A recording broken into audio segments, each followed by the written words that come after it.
The Snapdragon 8 Elite was launched in October last year and it powers most of the Android flagships this year. Compared to the Snapdragon 8 Gen 3, it is a massive upgrade because it is the first Qualcomm chipset which comes with the Oryon CPU that is custom designed by Qualcomm. The Snapdragon 8 Elite offers up to 45% better CPU and 40% better GPU than the Snapdragon 8 Gen 3. And even with these performance improvements, the CPU in the Snapdragon 8 Elite is up to 44% more efficient and the GPU is up to 40% more efficient than its predecessor. And due to these massive upgrades, Qualcomm decided to not call it the Snapdragon 8 Gen 4 but rather start a whole new series.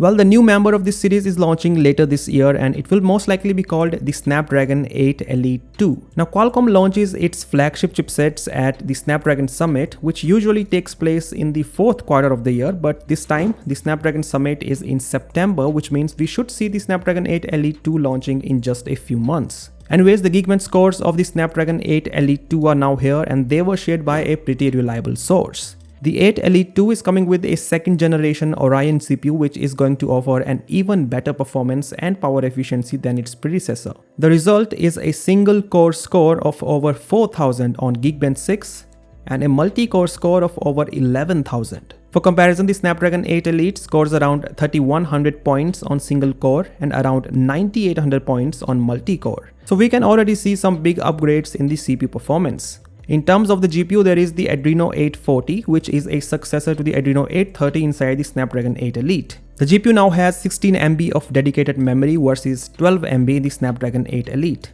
As per some previous reports, the Snapdragon 8 Elite 2 has a 2+6 CPU architecture and the chipset is built on the TSMC's 3rd generation 3nm process. There are even rumors that the CPU clock speeds might reach up to 5 GHz, which, if true, is truly impressive.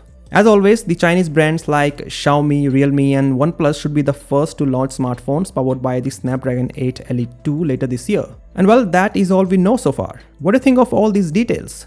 Do let me know via the comment section below, and as always, I'll catch you in the next one.